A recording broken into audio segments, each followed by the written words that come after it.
হে আগুন, তোমার ক্ষমতা কোথায়? তুমি কিভাবে জ্বলতে পারো আমি যদি তোমাকে জ্বলতে না দেই? সুতরাং আমার ইব্রাহিমের জন্য তুমি হয়ে যাও বারদাউ ওয়া সালামা। তুমি আগুন নয়, তার জন্য হয়ে যাও ঠান্ডা, তার জন্য হয়ে যাও সালামা, শান্তিপূর্ণ হয়ে যাও। সুবহানাল্লাহ। সুতরাং জীবনের সকল ক্ষেত্রে ভরসা করুন আল্লাহর উপরে, সাহায্য চান আল্লাহর, এবং শরীয়ত সম্মত পন্থা যেটা রয়েছে সেটি অবশ্যই আপনাকে অবলম্বন করতে হবে। পিছানোর কোনো সুযোগ নেই, ভিন্ন দিকে চিন্তা করার কোনো সুযোগ নেই। আল্লাহর উপর ভরসা করে শরীয়ত সম্মত পন্থা অবলম্বন করে আপনাকে অগ্রসর হতে হবে। আল্লাহ আপনাকে বিজয় দেবেনই দেবেন ইনশাআল্লাহ। সত্যি মানুষের হৃদয়ে যদি সততা থাকে, টালবাহানার চিন্তা না থাকে, আর ভরসা করে সেই আল্লাহ সুবহানাহু ওয়া তাআলার উপরে সাধ্যমতো সে যদি চেষ্টা করে, তাহলে আল্লাহ রাব্বুল আলামিন বলেন ইন্নাল্লাহ ওয়া মান ইয়াতাওয়াক্কাল আলাল্লাহ ফাহুয়া হাসবুহ ইন্নাল্লাহা বালিগু আমরি।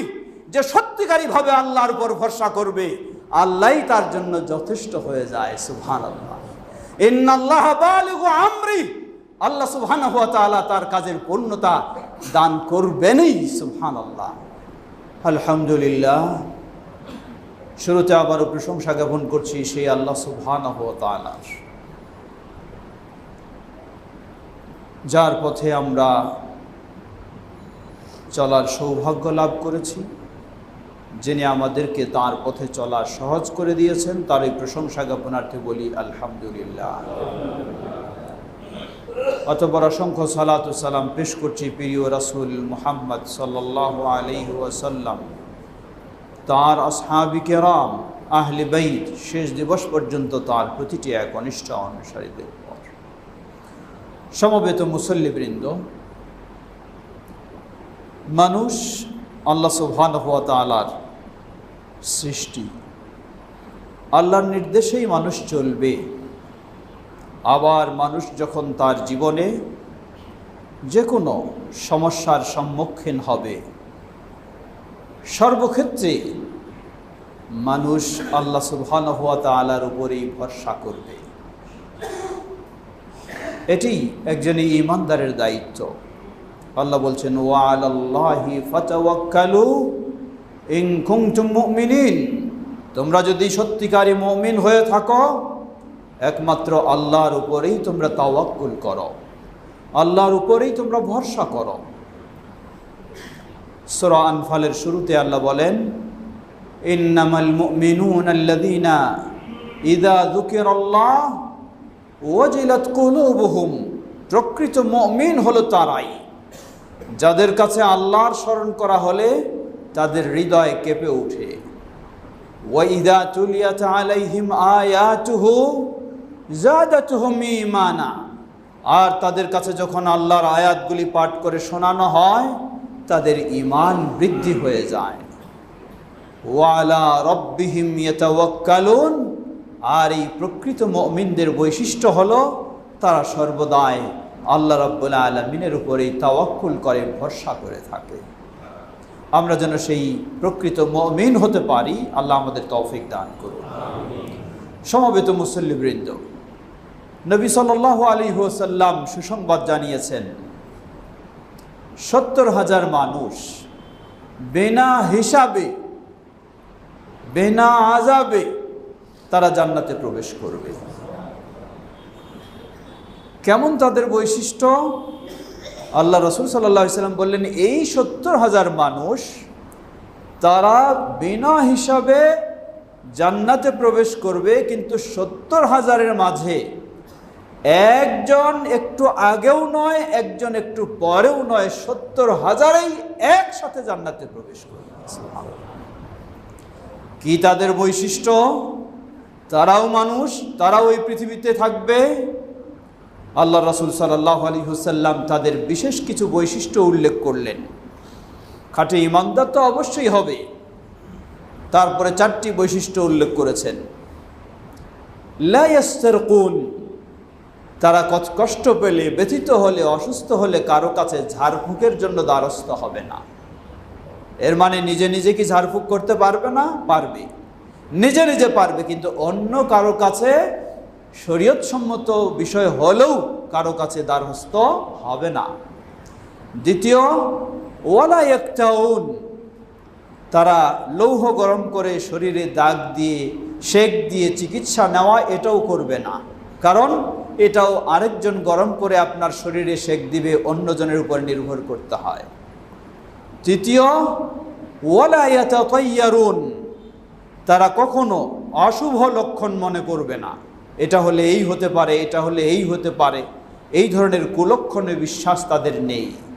চতুর্থ, ওয়ালা রাব্বিহিম ইয়াতাওয়াক্কালুন, তারা শতভাগ পরিপূর্ণভাবে আল্লাহ রাব্বুল আলামিনের উপরে তাওয়াক্কুল ভরসা করে। আল্লাহ আমাদেরকে সেই গুণ অর্জন করে বিনা হিসাবে জান্নাতে যাওয়ার তৌফিক দান করুন। সমবেত মুসল্লিবৃন্দ, আল্লাহ সুবহানাহু ওয়া তাআলা নির্দেশ দিয়েছেন, ওয়া আলাল্লাহি ফাতাওয়াক্কালু ইন কুনতুম মুমিনিন, যদি তোমরা মুমিন হয়ে থাকো তাহলে একমাত্র আল্লাহর উপরেই তাওয়াক্কুল করো। এটি ঈমানের শর্ত। একমাত্র আল্লাহর উপরে যদি তাওয়াক্কুল না থাকে তাহলে ঈমানদার হওয়া যাবে না। তাওয়াক্কুল কি জিনিস একটু আমাদের বোঝা দরকার। তাওয়াক্কুলের এত গুরুত্ব রয়েছে, এই শব্দটি আরবি হলেও আমাদের কাছে বাংলা ভাষাতেও সুপরিচিত তাওয়াক্কুল শব্দ। বাংলায় আমরা ভরসা বলে থাকি, নির্ভর করা বলে থাকি, কিন্তু তাওয়াক্কুল শব্দটি আল্লাহর উপর তাওয়াক্কুল করলাম, এই শব্দটি আমাদের কাছে সুপরিচিত হয়েছে। শরীয়তের পরিভাষায় তাওয়াক্কুল বলা হয়। এর মাঝে গুরুত্বপূর্ণ দুটি জিনিস থাকতে হবে কমপক্ষে। আল ইতিমাদু আলাল্লাহি ইতিমাদান সাদিকা ফি জালবিল মাতলুবি ওয়া আও দাফইল মাকরুহি মা ইত্তিখাদিল আসবাবিল মা'যুন ফিহা।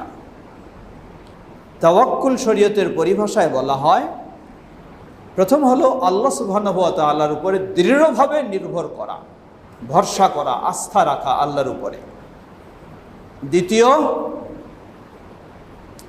যে কোনো কল্যাণ কামনায় অথবা অকল্যাণ প্রতিরোধে আল্লাহর উপর পূর্ণ দৃঢ়ভাবে ভরসা রাখা, আস্থা রাখা।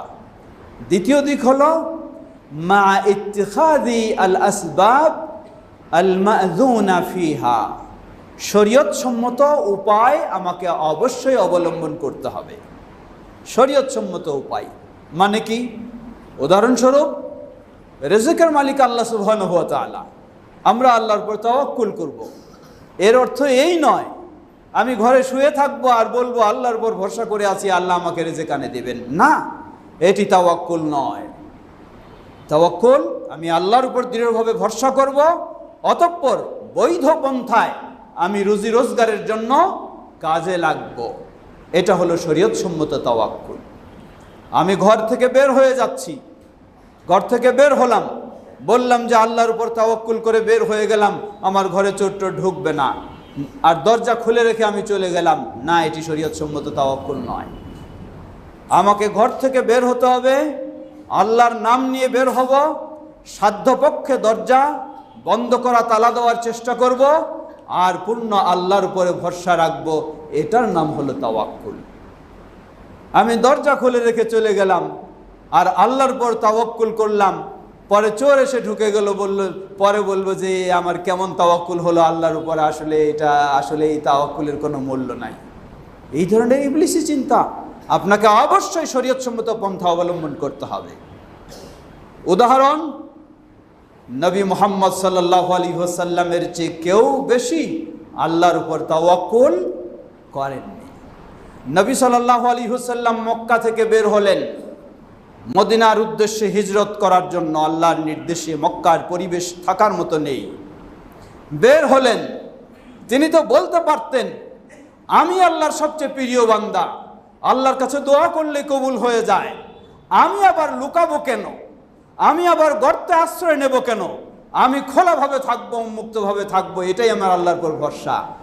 না, নবী সাল্লাল্লাহু আলাইহি ওয়াসাল্লামের মতো ব্যক্তিও আল্লাহর উপর তাওয়াক্কুল করে বের হলেন, আবার তিনি সতর্কতামূলক তিনি গর্তেও আশ্রয় নিলেন যাতে শত্রুরা তাকে আক্রমণ করতে না পারে। সুতরাং মনে রাখবেন, কিছু সুফিবাদী চরমপন্থী রয়েছে, তারা বলে যে এই কোনো উপায় অবলম্বন করতে হবে না, উপায় অবলম্বন করলে আল্লাহর পর আমার তাওয়াক্কুল হলো না। এটি তাদের ভ্রান্ত আকীদা, ভ্রান্ত বিশ্বাস। অবশ্যই উপায় অবলম্বন করতে হবে, কিন্তু সেই উপায়টা হবে শরীয়ত সম্মত। অবৈধ উপায় অবলম্বন করা যাবে না। নবী সাল্লাল্লাহু আলাইহি ওয়াসাল্লাম বলতে পারতেন, আমি কেন গর্তে আশ্রয় নেব, আমার আল্লাহ আছে, আল্লাহর উপরে আমি ভরসা করেছি। না, তিনি আল্লাহর উপর অবশ্যই ভরসা করেছেন এবং শরীয়ত সম্মত নিজেকে সেভ করার জন্য যতটুকু শরীয়ত অ্যালাউ করে সেই ব্যবস্থাও তিনি নিয়েছেন। আল্লাহ সুবহানাহু ওয়া তাআলা তাকে রক্ষা করেছেন। সেই গর্তের ভিতরে পাহাড়ের উপরে শত্রু বাহিনী ঘোরাফেরা করছে। আবু বকর সিদ্দিক রাদিয়াল্লাহু তাআলা আনহু তিনি দেখছেন, বুঝতে পারছেন যে উপরে তারা নিচের দিকে তাকালেই আমাদেরকে দেখে ফেলবে। নবী সাল্লাল্লাহু আলাইহি ওয়াসাল্লামকে তিনি ভীত হয়ে বললেন, হে আল্লাহ রাসূল সাল্লাল্লাহু আলাইহি ওয়াসাল্লাম, শত্রুরা আমাদের উপরে ঘোরাফেরা করছে, যদি নিচের দিকে তাকায় তাহলেই তো আমাদেরকে দেখে ফেলবে। নবী সাল্লাল্লাহু আলাইহি ওয়াসাল্লাম একদিকে আশ্রয় নিয়েছেন, সতর্কতা অবলম্বন করেছেন, আবার দৃঢ়ভাবে আল্লাহর উপর ভরসা রেখেছেন। তিনি বললেন, জেনে রাখো, লা তাহজান, তুমি দুশ্চিন্তা করো না, ইন্নাল্লাহা মা'ানা, আল্লাহ সুবহানাহু ওয়া তাআলা আমাদের সাথে রয়েছেন। সুবহানাল্লাহ। এই ছিল দৃঢ় মনোবল, দৃঢ় আল্লাহর উপর ভরসা। আবার তিনি চেষ্টাও করেছেন, সতর্কতা অবলম্বন করেছেন। সমবেত মুসল্লিবৃন্দ, সুতরাং আপনাকে অবশ্যই ব্যবস্থা নিতে হবে। ব্যবস্থা নেবেন না, ঘরে বসে থাকে বলবেন, তা হবে না। আরেকটি ছোট্ট উদাহরণ, সহিহুল বুখারীর একটি দীর্ঘ হাদিস নিয়ে এসেছেন ইমাম বুখারী রাহিমাহুল্লাহ। পূর্ববর্তী কওমের একটি ঘটনা। একজন ব্যক্তি তিনি আরেকজন ব্যক্তিকে কিছু ঋণ দিয়েছিলেন, বা তার কাছ থেকে ঋণ নিয়েছিলেন, কর্জ নিয়েছিলেন, এবং কর্জ নেওয়ার সময় তাদের দিনকাল নির্ধারণ ছিল যে 3 মাস পর বা এতদিন পর আমি আপনার কর্জ পরিশোধ করব। যিনি নিলেন কর্জ, হাদিস সহিহুল বুখারী, এটি কোনো কাহিনী নয়, যিনি কর্জ নিলেন ভালো মানুষ, তিনি নির্দিষ্ট টাইমে কর্জ পরিশোধ করবেন, তার এই দৃঢ় ইচ্ছা রয়েছে। কর্জ পরিশোধের সময় হয়ে গেল, এখন তিনি ওই লোককে খুঁজে পাচ্ছেন না, অথবা ওই লোক এবং দুইজনের মাঝে একটা নদী, যাওয়ার কোনো মাধ্যম নেই, পথ নেই, কিভাবে তার কাছে এটা পৌঁছাবেন? অথচ সময় হয়ে গেছে, তাকে পৌঁছানোর সময়, ফেরত দেওয়ার সময়। তিনি বসে থাকলেন না, তিনি চেষ্টা করলেন, চলে গেলেন নদীর কিনারায় তার টাকা পয়সা নিয়ে, কোনো পৌঁছানোর মাধ্যম আছে কিনা চেষ্টা করলেন। দেখলেন নদী পার হওয়ার কোনো পৌঁছানোর মাধ্যম নেই। কি করলেন বেচারা? হঠাৎ নদীতে একটা বড় গাছের খণ্ড ভেসে আসছে, তিনি সেটা তুললেন। তুলে তিনি ভাবলেন, কোনো যেহেতু পাঠানোর ব্যবস্থা নেই, নদী পার হওয়ারও উপায় নেই, তিনি সেই কাঠের খণ্ডটা খোদাই করলেন। খোদাই করে যেই পরিমাণ তার কর্জের অর্থ ছিল সেটি সেখানে রাখলেন, রেখে লিখে দিলেন সেখানে এক কাগজে যে এটি আমার, আমি কর্জ নিয়েছি, এখন আপনাকে যথাসময় আমি পৌঁছাতে পারছি না, আল্লাহর উপর ভরসা রেখে আমি আপনার জন্য এটি পাঠানোর ব্যবস্থা করছি।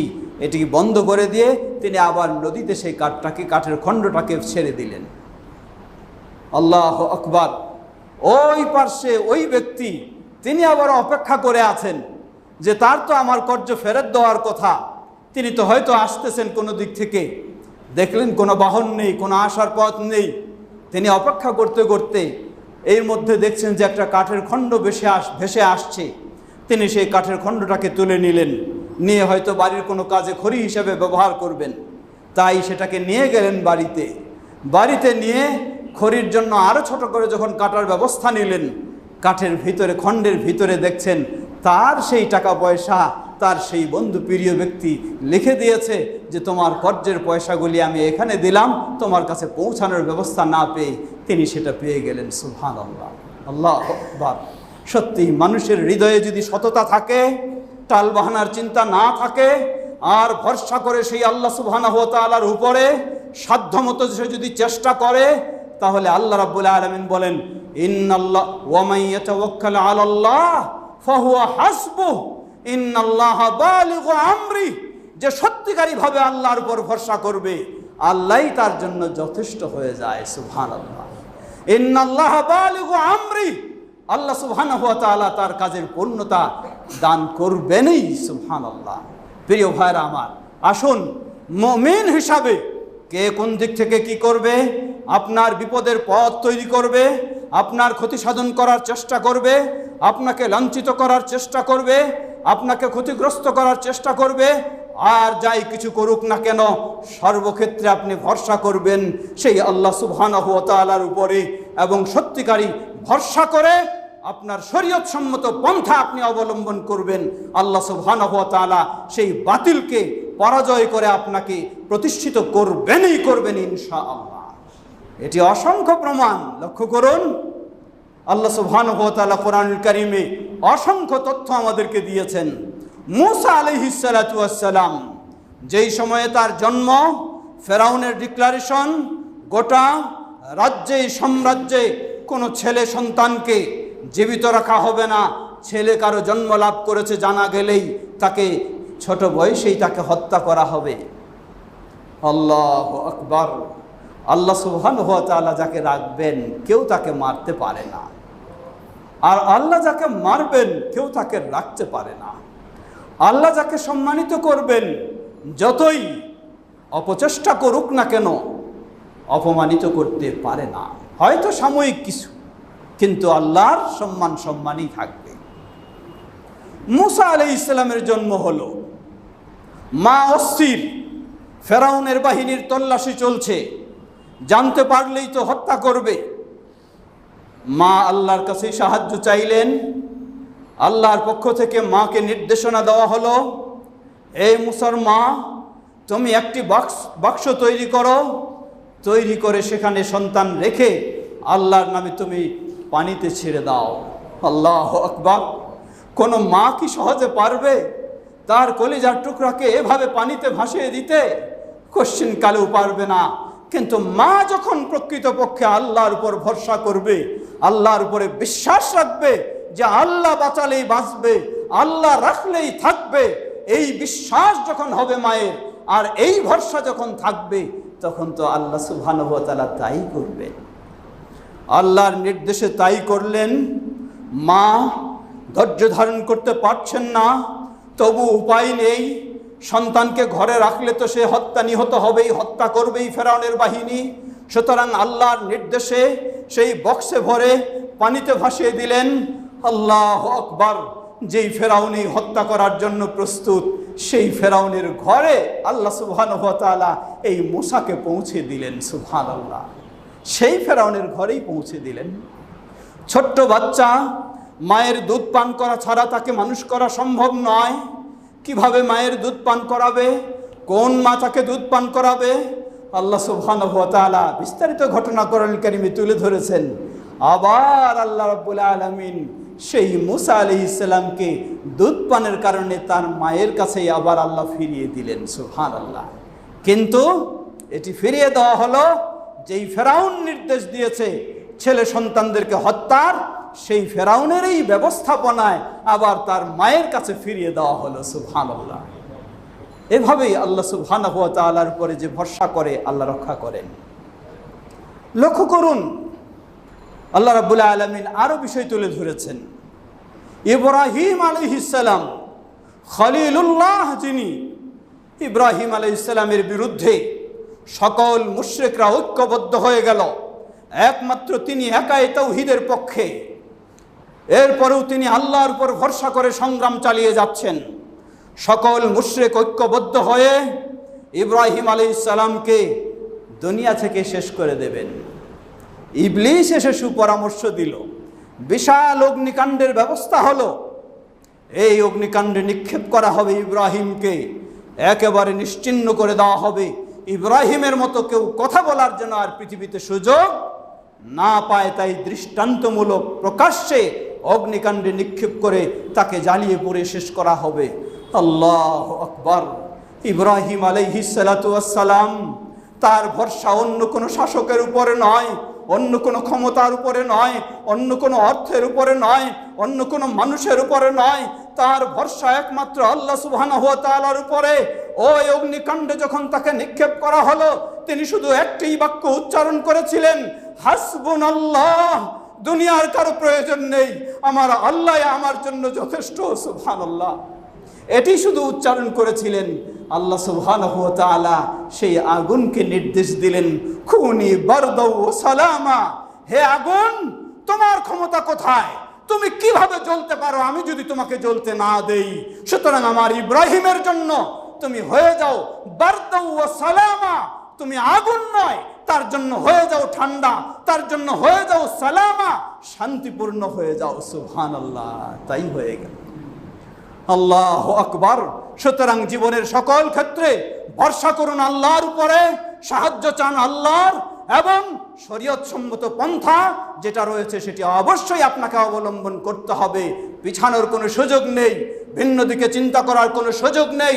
আল্লাহর উপর ভরসা করে শরীয়ত সম্মত পন্থা অবলম্বন করে আপনাকে অগ্রসর হতে হবে। আল্লাহ আপনাকে বিজয় দেবেনই দেবেন ইনশাআল্লাহ। সমবেত মুসল্লিবৃন্দ, আবারও ফিরে আসি। বুঝলাম আমরা তাওয়াক্কুলের কথা। তাওয়াক্কুল কাকে বলে তাও আমরা জানলাম। তা শুধু আল্লাহর উপর ভরসা করে চুপ করে থাকা নয়, আল্লাহর উপরে ভরসা করা পূর্ণভাবে এবং শরীয়ত সম্মত পন্থা অবলম্বন করা অবশ্যই করতে হবে। এটার নাম হলো শরীয়তের পরিভাষায় তাওয়াক্কুল। আমরা জানলাম মুমিন হলে অবশ্যই আল্লাহর উপর পূর্ণ তাওয়াক্কুল হতেই হবে। আর এই তাওয়াক্কুলের কারণে দুনিয়ার জীবনেও বিজয় এবং আখিরাতেও আমার জন্য জান্নাত হবে ইনশাআল্লাহ। আল্লাহ সুবহানাহু ওয়া তাআলা অনেকগুলি নির্দেশনা দিয়েছেন বিভিন্নভাবে। কেউ যদি আল্লাহকে তার অভিভাবক হিসেবে গ্রহণ করতে চায়, তাহলে আল্লাহর উপরে পূর্ণ তাওয়াক্কুল করতে হবে। ওয়া মান ইয়াতাওয়াক্কাল আলাল্লাহ ফাহুয়া হাসবুহ। আর কেউ যদি আল্লাহকেই তার সব সফলতার ক্ষেত্রে যথেষ্ট মনে করে, তাহলে তাকে পূর্ণভাবে আল্লাহর উপরেই তাওয়াক্কুল করতে হবে। সেই নবী সাল্লাল্লাহু আলাইহি ওয়াসাল্লাম সুসংবাদ দিয়েছেন, কেউ যদি বিনা হিসাবেও জান্নাতে যেতে চায়, তাহলে তাকে সর্বোচ্চ আল্লাহর উপরেই তাওয়াক্কুল করতে হবে। আসুন আমরা যেন প্রকৃতভাবে শরীয়ত সম্মত যে তাওয়াক্কুল, সেই তাওয়াক্কুলে আমাদের জীবনে সর্বক্ষেত্রে অবলম্বন করতে পারি। আল্লাহ আমাদের তৌফিক দান করুন। তাওয়াক্কুলের প্রকারভেদ রয়েছে। তাওয়াক্কুল সাধারণত তিন প্রকার। প্রথম হলো তাওয়াক্কুলু ইবাদাতিন ওয়া খুদুইন। যেই তাওয়াক্কুলটা হলো পরিপূর্ণ একটা ইবাদত, ভরসাটা পরিপূর্ণ ইবাদত। যে কোনো বিষয়ের ক্ষেত্রে কোনো কল্যাণ কামনায় বা অকল্যাণ প্রতিরোধে আপনি পরিপূর্ণ আন্তরিকভাবে দৃঢ়ভাবে ভরসা রাখবেন একমাত্র আল্লাহ সুবহানাহু ওয়া তাআলার উপরে। এটা হলো তাওহীদ। আর এই পূর্ণ ভরসাটা যদি আল্লাহর উপরে না হয়ে অন্য কোনো ব্যক্তি বা গোষ্ঠীর উপরে হয়, যেটি আল্লাহর উপরে হওয়া উচিত, তাহলে এটি হয়ে যাবে পরিপূর্ণ শিরক, শিরকে আকবার, বড় শিরক। দ্বিতীয় প্রকার তাওয়াক্কুল, আল্লাহ সুবহানাহু ওয়া তাআলা প্রতিটি জিনিস মাধ্যমে সেগুলিকে বাস্তবায়ন হয়। উদাহরণস্বরূপ,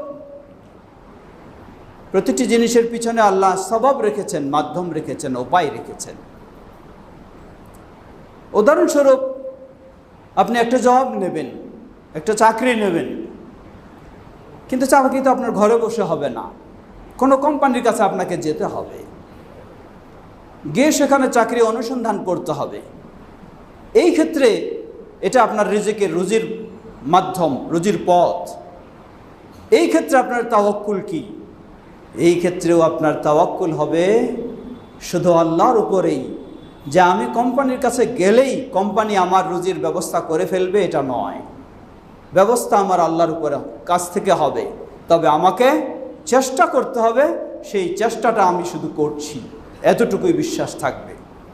কিন্তু কেউ যদি আল্লাহর চেয়ে কোম্পানির উপরে বেশি দৃঢ় হয়ে যায়, বেশি বিশ্বাসী হয়ে যায়, বেশি ভরসা করে ফেলে, তাহলে এটি হবে শিরকে আসগার, ছোট শিরক হবে। অতএব কোম্পানির কাছে আমি যাব, আমি চাকরির তলাশ করব, এটি শরীয়ত আমাকে অনুমতি দিয়েছে, কিন্তু এটারই উপরে আমি পূর্ণ ভরসা করব না। পূর্ণ ভরসা আমার আল্লাহ সুবহানাহু ওয়া তাআলার উপরে। তৃতীয়, এই প্রকার তাওয়াক্কুল, এটি মূলত আপনি একজন বড় ব্যবসায়ী, আপনার ব্যবসা দেখাশোনার জন্য আরেকজনকে প্রতিনিধি নিযুক্ত করেছেন। এই প্রতিনিধির উপরে আপনাকে কি করতে হবে? নির্ভর করতে হবে সে যেন সুন্দরভাবে ব্যবসা চালাচ্ছে কিনা ইত্যাদি। এটিকে প্রতিনিধি বলা হয়, যেটি আরবি হাদিসের কোরআন সুন্নাহর ভাষায়, শরীয়তের ভাষায় ওয়াকিল বলা হয়।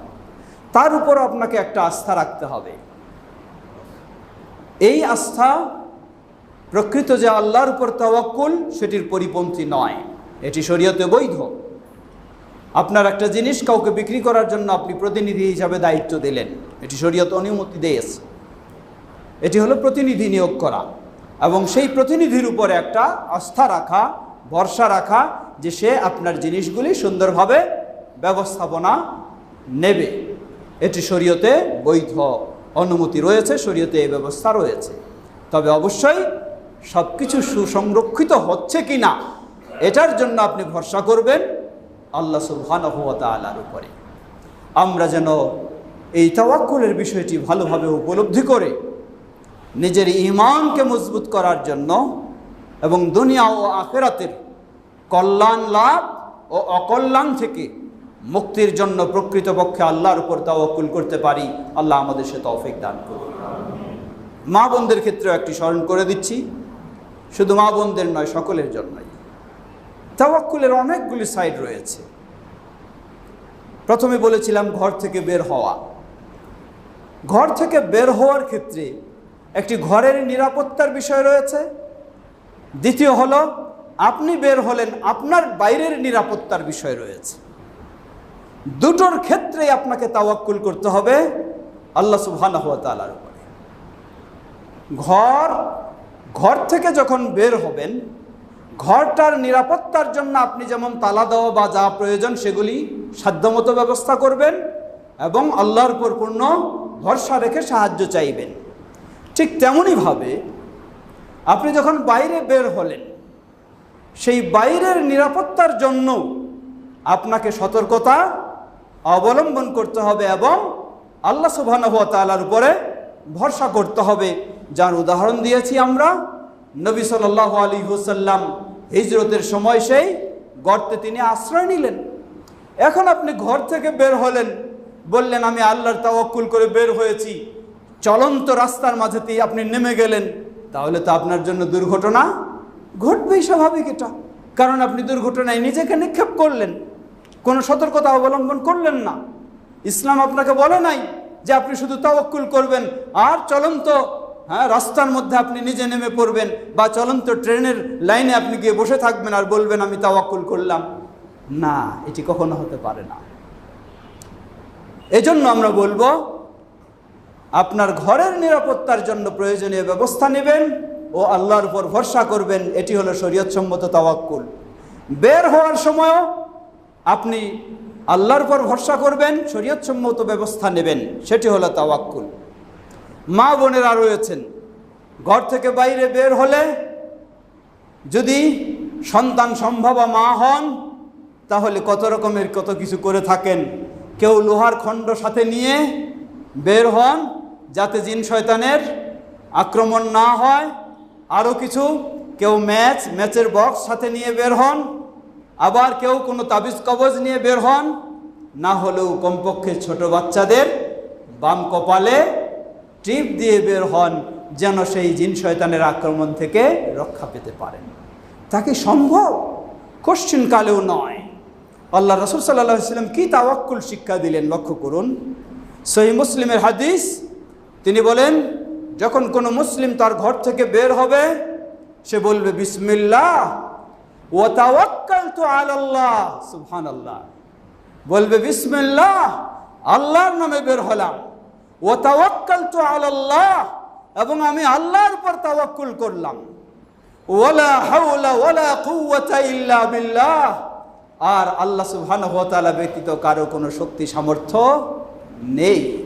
নবী সাল্লাল্লাহু আলাইহি ওয়াসাল্লাম বললেন, কোন মুসলিম যখন তার ঘর থেকে বের হওয়ার সময় এই দোয়া পাঠ করে, পাঠ করার সাথে সাথে তার ঘরের বাইরে যে জিন শয়তান তাকে আক্রমণ করার জন্য অপেক্ষায় ছিল, এই দোয়া শোনার সাথে সাথে জিন শয়তানেরা একে অপরকে বলা বলি শুরু করে, কাইফা বিহি ওয়াকাদ হুদিয়া উকিয়া, তোমরা কিভাবে তার জন্য অপেক্ষা করছো, অথচ সে আল্লাহর নামে বের হওয়ার কারণে, আল্লাহর উপর ভরসা করার কারণে সে তো তোমাদের আক্রমণ থেকে নিরাপদ হয়ে গেছে। সুবহানাল্লাহ। আসুন সকল ক্ষেত্রে আমরা প্রকৃতপক্ষে যেন আল্লাহর উপর তাওয়াক্কুল করে নিজেদের ঈমানকে সুন্দর করে নিতে পারি। আল্লাহ আমাদের সকলকে সে তৌফিক দান করুন।